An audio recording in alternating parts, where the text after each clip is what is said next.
한 남편에게 두 아내가 있었습니다. 한 여자는 아들이 없었고 다른 여자는 아들이 있었습니다. 아들을 가진 여자 분인나는 아들이 없었던 여자 한나를 심하게 괴롭혔습니다. 남편이 예배 드리러 갈 때마다 제사 드리고 그 고기를 가족들에게 나눠줬는데 아들이 있는 여자 그리고 그 아들들 그 딸들에게는 1인분에 그냥 고기를 줬습니다. 반면에 이 한나라는 여자는 아들이 없어서 똑같은 1인분이지만 조금 특별한 부위, 좀 좋은 부위의 고기를 주자 이 다른 여자가 뿔이 난 거예요. 그래서 예배하러 갈 때마다 매년 실로라는 곳에 여호와 하나님께 제사하러 갈 때마다 이 분인나는 한나를 괴롭혔습니다. 그렇게 시달렸던 이 한나는 울고 먹지 않았습니다. 마음이 아주 괴로웠습니다. 근데 이 여자가 작정을 했습니다. 이대로는 안 되겠다. 어디로 갑니다. 어디로 가죠? 실로라는 곳에 갔습니다. 그 실로에 기도처가 있었나 봐요. 그래서 기도하러 갔습니다. 기도를 했습니다. 하나님, 저에게 아들을 주세요. 아들을 주시면 제가 하나님 앞에 바치겠습니다. 그의 평생 동안 머리에 칼을 대지 않겠습니다. 무슨 말일까요? 머리카락을 자르지 않겠다는 것입니다. 사사기를 우리가 살펴봤을 때 그런 인물이 한 명 있었죠. 누구일까요? 삼손이죠. 삼손도 그의 평생에 머리에 칼을 대지 않아야 되는데 칼을 대자 문제가 발생했지 않습니까? 그런 것처럼 평생 동안 머리에 칼을 대지 않는다는 것은 나실인이라는 것으로서 하나님 앞에 온전히 바치겠다는 거예요. 자식 하나 주시면 제가 그 자식을 하나님 앞에 드리겠습니다. 이런 서원 기도를 하고 있었습니다. 그것도 아주 진하게 하나님 제발 아들 주시옵소서, 아들 주시옵소서 그렇게 기도하고 있었는데 그 모습을 그곳에 제사장이었던 엘리라는 사람이 보고 있었습니다. 여러분 12절 한번 보시겠습니까? 12절에 보면 그가 여호와께 오래 기도하는 동안에 라고 되어 있어요. 여기에서 그는 누구일까요? 한국어에서 그라고 하는 것은 보통 남자를 가리키는 것이죠. 그런데 때로는 여자를 가리킬 때도 우리나라 말은 그라는 표현도 씁니다. 그래서 이 그가 그 다음에 나오는 엘리인지 제사장 엘리인지 아니면 여자 한나인지 우리말로서는 알기가 어렵죠. 하지만 히브리어에서는 3인칭 여성 단수로 되어 있습니다. 그 말은 한나라는 여자가 오랫동안 기도했다는 것입니다. 근데 그 마음이 어땠는지도 나옵니다. 10절입니다. 이렇게 나옵니다. 마음이 어떠하여 괴로워서라고 되어 있어요. 마음이 괴로운 상태로 하나님 앞에 나와서 기도하는데 이때의 이 상태가 히브리어로는 마라트 네페시입니다. 이 마라트가 형태가 조금 변하지만 동일하게 이 사무엘기에서 2번 더 쓰이는데 모두 다 다윗을 따라다녔던 사람들을 가리킬 때 이 표현을 씁니다. 그 중에 특별히 사무엘하 17장 8절에서 후세라는 사람이 압살롬이라는 사람에게 다윗의 추종자들이 어떠하였는지 말하는 장면이 나옵니다. 그때에 후세는 이렇게 말합니다. 들에 있는 곰이 새끼를 빼앗긴 것 같이 다윗의 추종자들이 격분한 상태입니다. 라고 말합니다.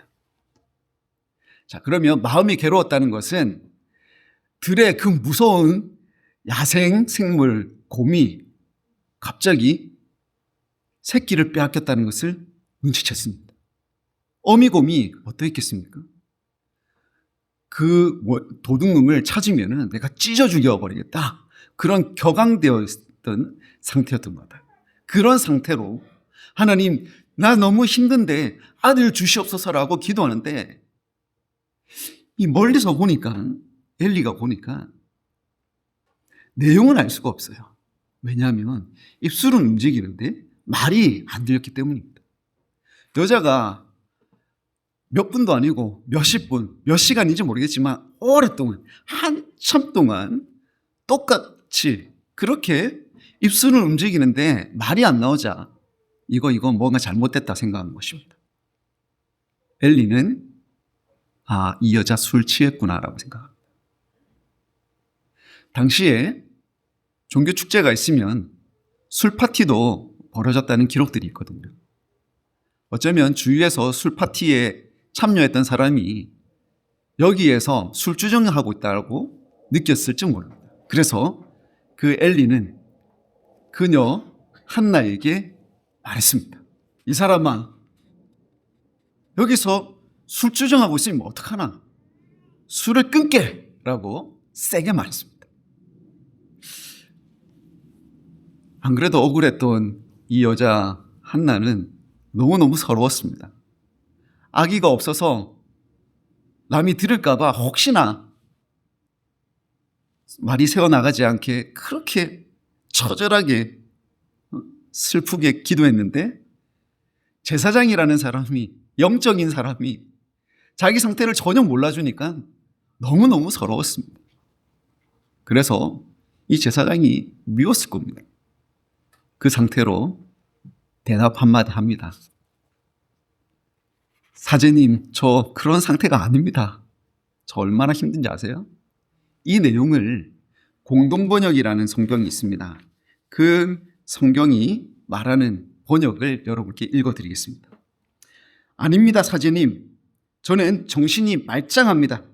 포도주도 소주도 마시지 않았습니다. 저는 야훼께 제 속을 털어놓고 있었습니다.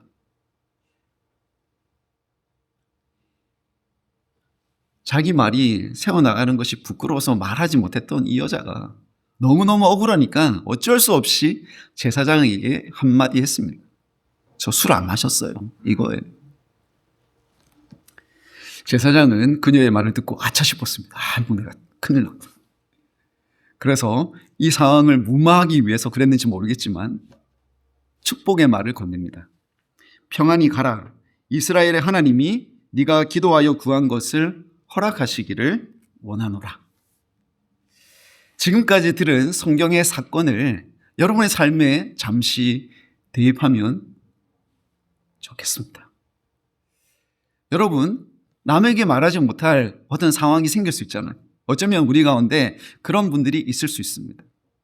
혹시나 누가 들을까 봐 거리면서 기도하는데 목사라는 사람이 와서 이야기합니다. 여기서 이렇게 하시면 안 됩니다. 뭐가요? 아니, 술 먹고 여기 오시면 어떡해요? 당장 술 끊으세요. 누군가 여러분에게 그런 말을 했다고 생각해 보십시오. 어떻겠습니까? 그리고 나서 저 술 안 마셨어요. 정말 가슴이 비통해서 기도하고 있었는데 누가 들을까 봐 그냥 이렇게 있었습니다. 목사님 너무하세요. 그때 목사님이 다급하게 이야기합니다. 하나님께서 당신 기도를 들으시기를 제가 기도하겠습니다. 이런 이야기 들으면 여러분 속이 어떻겠습니까? 평안하겠습니까?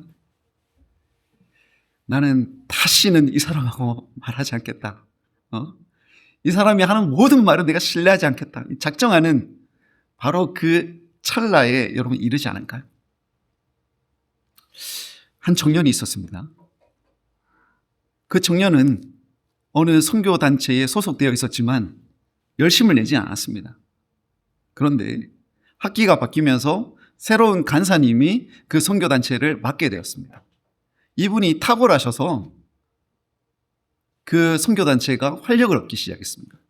보통 모임을 가지면 한 8명 정도 모였는데 이분이 맡고 나니까 20명이 되더니 30명까지 막 늘어나는 겁니다. 이 청년도 가슴에 불이 좀 생겨서 나도 이제 열심히 해야겠다. 열심을 내다 보니까 더 기뻐서 더 열심을 내기 시작했습니다. 그 간사님을 볼 때마다 기뻐서 마음이 들떴습니다. 그 상태로 간사님과 말하는 어느 날이었습니다. 간사님이 들떠있는 그 청년에게 이렇게 말했습니다. 누구야? 혹시 너 마약했니? 실제로 있었던 말입니다. 그 말을 들었던 이 청년은 마음이 산산조각 났습니다. 자기 마음도 몰라주는 그 간사님의 말 한마디가 그를 다 찢어버렸던 것입니다. 다 깨트려버린 것입니다. 아마 이 여인은, 한나는 너무너무 비통해서 그 말만 할 수 없어서 한마디 더 합니다. 16절 한나의 소리를 여러분께 같이 제가 한번 읽어보겠습니다. 당신의 요정을 악한 여자로 여기지 마소서. 당신의 요정, 즉 한나를 악한 여자로 보지 마세요. 나 그런 사람 아니에요. 조금 전에 제가 말씀드렸던 그 선교단체에 소속되어 있었던 청년은 소심해서 그 선교사님께 대꾸하지는 못했지만 마음으로 말했다고 합니다. 선교사님, 저 마약하는 그런 놈 아닙니다.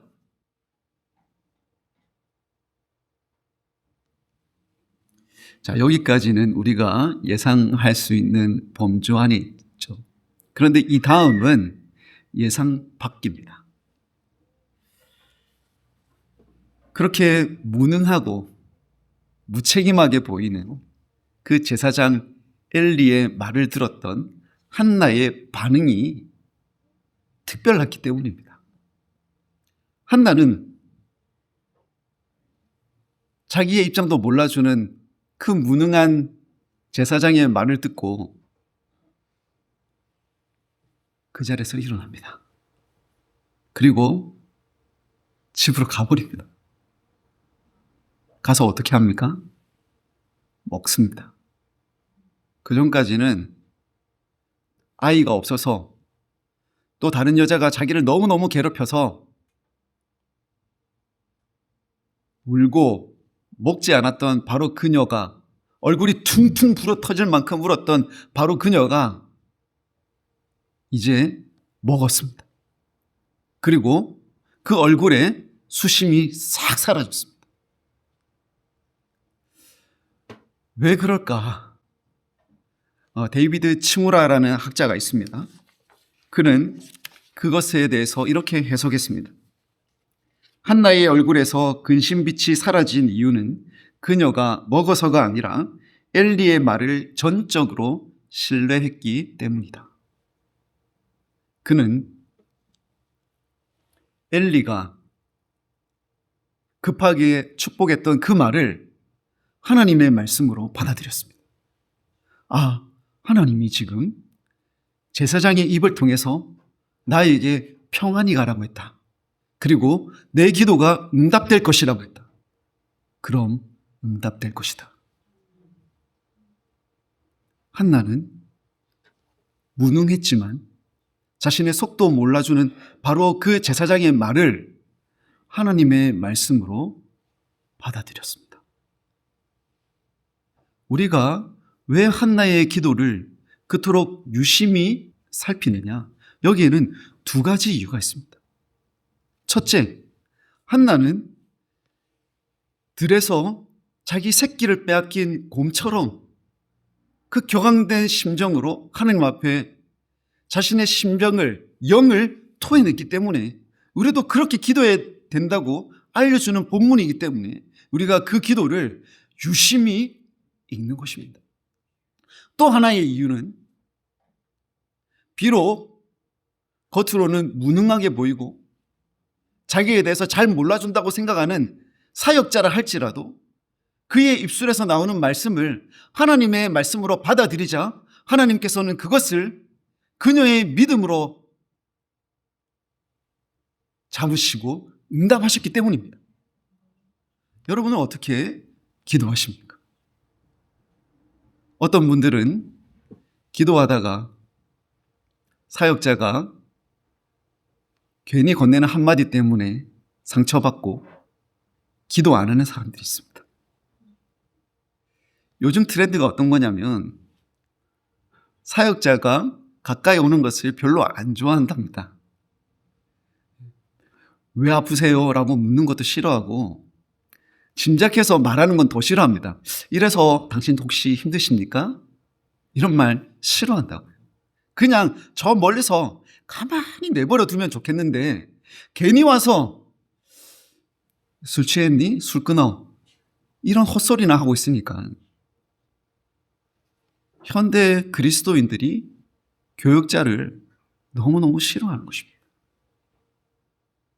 그런 사람들의 입에서 나오는 설교를 청중들은 아예 귀를 막아버립니다. 듣기 싫다는 겁니다.